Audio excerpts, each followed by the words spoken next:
Hello, this is Anissa Essaibi, who is the incumbent city councilor for Boston's district at large. We're here to ask her two questions on Boston Public Schools. So the first question is, what do you believe is the current state of the Boston Public Schools? A, what grade would you give it now? And B, what grade would you give them when Marty Walsh started 4 years ago? Great. Thank you for the question. Thank you for having me here today. So I'm a former Boston Public School teacher. I was a teacher at East Boston High for 13 years prior to being elected to the council. So I have some experience with grading, although it's often very difficult to give a grade. But I would say generally BPS from me would receive a grade of about a B, maybe a B minus, and sort of showing some progress moving forward. One of the challenging pieces though for grading our schools is that every experience that a family and a child is having in a school is very unique.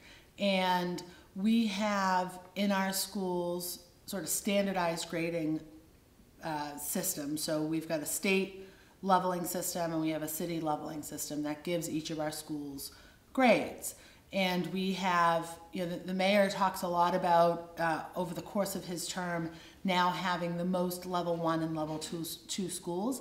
And that is certainly something to celebrate. But I think what's most important is the grade that each family would give their school and their child's experience, because that is the most important thing, is what that kid is getting out of their school experience, their academic experience. And it includes both the academic experience, it includes the extracurricular experience, it includes what they have for athletic opportunities, what they have for clubs. It also includes their transportation experience as well as school start times, which is something that's important to me personally and something I've worked on as a city councilor. So when we talk about our district in general, I think we've got like a B, maybe a B minus, with some real hopeful progress moving forward and some changes that we've been able to make and changes that I hope we'll be able to make as a district. But again, when we talk about schools, it is really about that individual experience. And for some of our schools and for some of our families, they feel that BPS is failing their children. And for other families, their experience is quite the opposite. And I believe our job as the local government, as elected officials, as those that oversee our schools and dictate the policy that makes our schools more successful.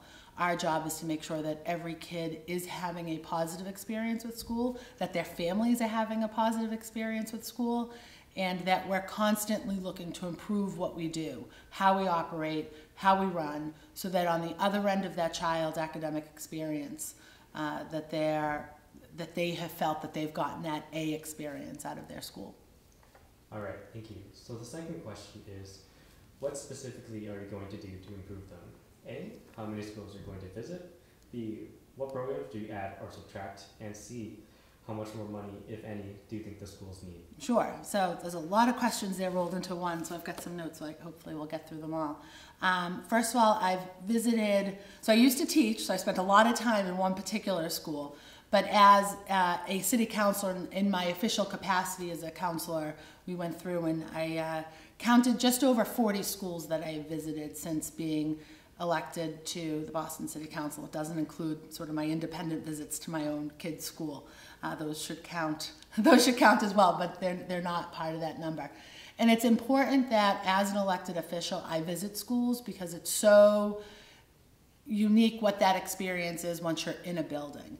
And I often actually don't check. We just sort of talked about the grading and the levels of our school, and I don't really look at that before I visit a school, because I think that being within a school community, within that building, in classrooms, talking to kids, talking to teachers, talking to the school leadership, being in their playground or in their yard space or in their school library, computer room, that experience really does sort of educate me about the culture of that school, about the feeling that the kids have of that school, that happiness or not happiness in that school. And then I go back and sort of look at what the technical level of success that school has had. And those experiences are also really important to have for me, because I taught high school, so I feel like I really know high schools, but when I go into the lower grades, having that sort of opportunity to interact with younger kids and to have an opportunity to interact with teachers who have chosen to be kindergarten teachers or elementary or middle school teachers as opposed to high school teachers is really valuable to me. Some of the things that I've been working on that have come both from my own experiences as a teacher, my experiences as a parent of kids in the school system, and now as a city councilor, some of the things that I've been focused on very directly to the school is, one, that our Boston Public Schools seats are for Boston residents, and we know for many years that there is too often opportunities for families that don't live in the city to access our schools, and for a long time people thought that that was just reserved for some of our test schools, but it is a problem that we're seeing across the system in all grade levels, and it's really important to me as a parent of 4 kids especially that our seats are for our kids, and we think about pre-K seats all the way through our high school seats and assuring that that happens. And we've had some tremendous gains over this last year and a half since I've been in office on that topic in particular. Another piece that I've been working on with Councilor O'Malley is creating some opportunities for high schools to start later.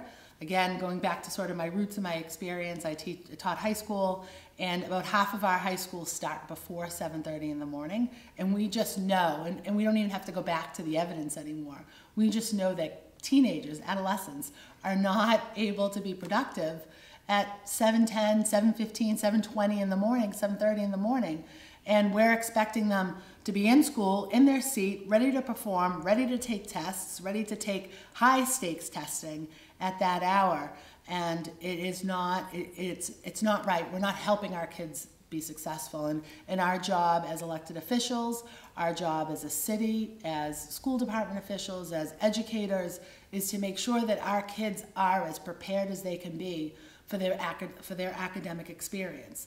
And if they're tired and they're hungry and they're distracted because they're exhausted, we're not giving them really a great start to their school day. So Councilor O'Malley and I have held some hearings and really have done some work to push the school department to explore some opportunities for later high school start times.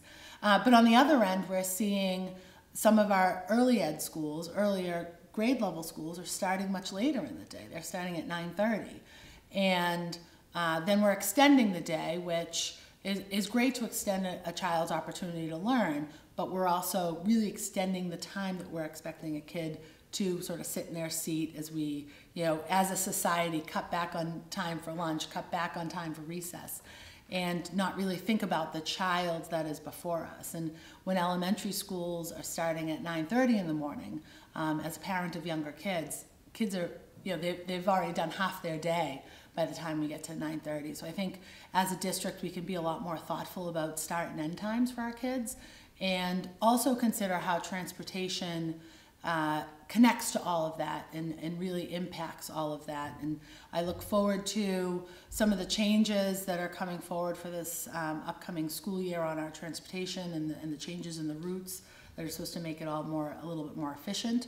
I look forward to that. I'm hopeful that we can realize some savings with those rerouting of transportation of our buses, and those savings, I'm looking forward to those savings going into the classroom, because that's really where we need to invest our funds. I'd also say I'm very hopeful about the universal pre-K plan.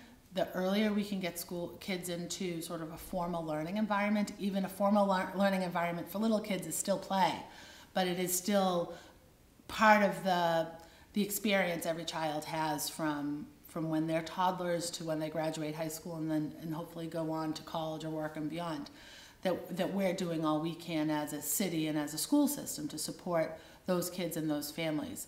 But back to the savings piece, we have over $3 billion city budget, and we spend just over $1 billion on Boston Public Schools. And we need to make sure as a city that we're being thoughtful about how we're spending that $1 billion. I believe that it's enough, and for a lot of folks here, when they hear a former teacher and a parent of students, BPS students, say that $1 billion is enough, they're sometimes surprised. And I think especially through my time on the council, my experience the last 2 years going through the budget for this city, realize that we have to be a little bit more thoughtful about how we're allocating that $1 billion and making sure that we're not top heavy when it comes to sort of the internal workings of the school and the district, and making sure that those dollars, that $1 billion, as much of that as possible makes it to the classroom. So if we can realize some savings when it comes to the central office, if we can realize some efficiencies when it comes to food services, if we can realize a whole lot of efficiencies and savings really in transportation, we can find that money's way into our classroom where it's truly where it should be, is with our kids, and really putting the child and the student at the center of what we're doing as a system. And then we can go back to the first question that you asked. When we're doing that, and we're doing it as thoughtfully as we can, and really responding to that child's need, every family is going to come back and say, my school experience has been an A experience, because we've put that kid first, and in turn we've put that family first. All right, thank you. This is Anissa Essaibi, who is the incumbent candidate for Boston City Council District at Large. Thank you.